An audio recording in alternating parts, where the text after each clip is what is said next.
nó là tồn đầu của đó là cú lấy tài nó không có nếu cú đầu giờ từ kia đi nó cú thế lấy là siêu cha mà các tu đua na tu đua chả chia cho là cú đã ăn đầu đua như siêu giờ tan theo nếu giờ là cái dùng nó là em nó chua này đó, cái gì của nó lên từ sáng tàu, bắt đầu nó to sai này nó bóng đan à, bây giờ cứ để tháo cái chân cho cứ lồng thế nào. Cái nước trà là mình chỉ bán bao rồi đó, cho nó thừa cũng tới cái trà, đâu phải trà nó cái chuyện này nó thừa cũng này thì mình thừa ra không có. Cứ lên cho, cứ lên cho.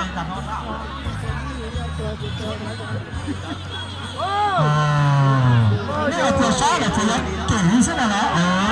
những khó dần ra rồi, tôi có thừa lúc mà thấy gì là,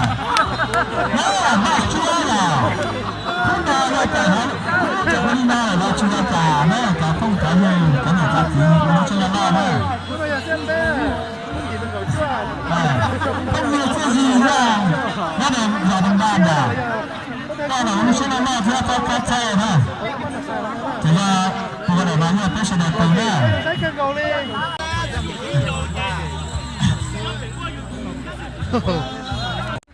nó là tồn đầu của đó là cú lấy tài nó không có nếu cú đầu giờ từ kia đi nó cú thế lấy là siêu cha mà các tu đua na tu đua chả chia cho là cú đã ăn đầu đua như siêu giờ tan theo nếu giờ là cái dùng nó là cái xe hiện tại chả nó đầu sư thì không nói không lo nào đầu sư nè khỏi chuyện đâu mà chỉ hại nha đầu chả nó khó nào nữa đầu xe đầu chả nữa đầu sư ok nào nữa chúng ta tụt các tụi nó tung chạy giỏi nữa đầu sư đi我知拜托俾佢人咯，俾班落班嚟做經理。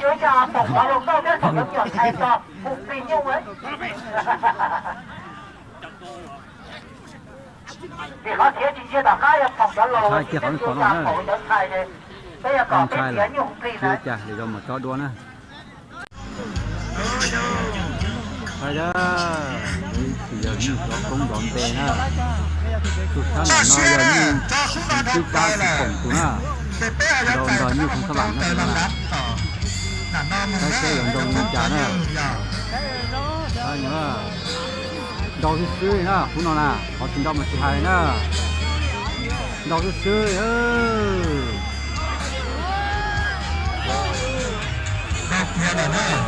đầu thứ tư như cây vậy rồi chỉ hay nữa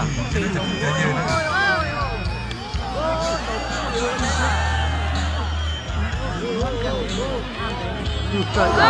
đầu cái cua đó như chỉ bỏng là trời ơi áo cua đơn bộ nó đó cú chỉ bé gì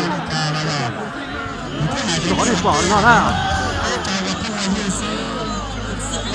cái đó trong cái bộ nó này các bé cú chỉ đâu là giờ cũng là gì là cầu rộng à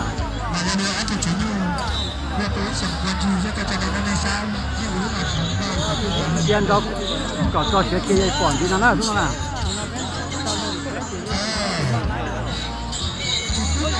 cái gì ra kia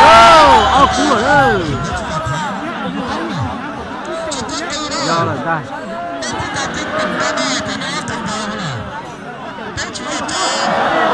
ra kia thế luôn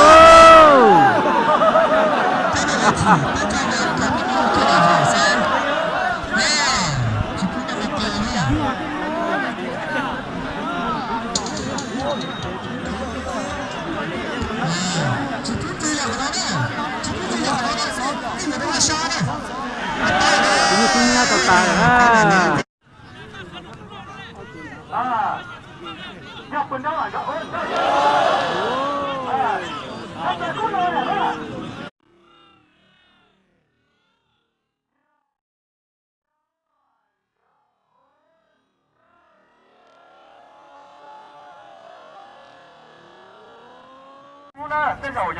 nè nhưng mà cái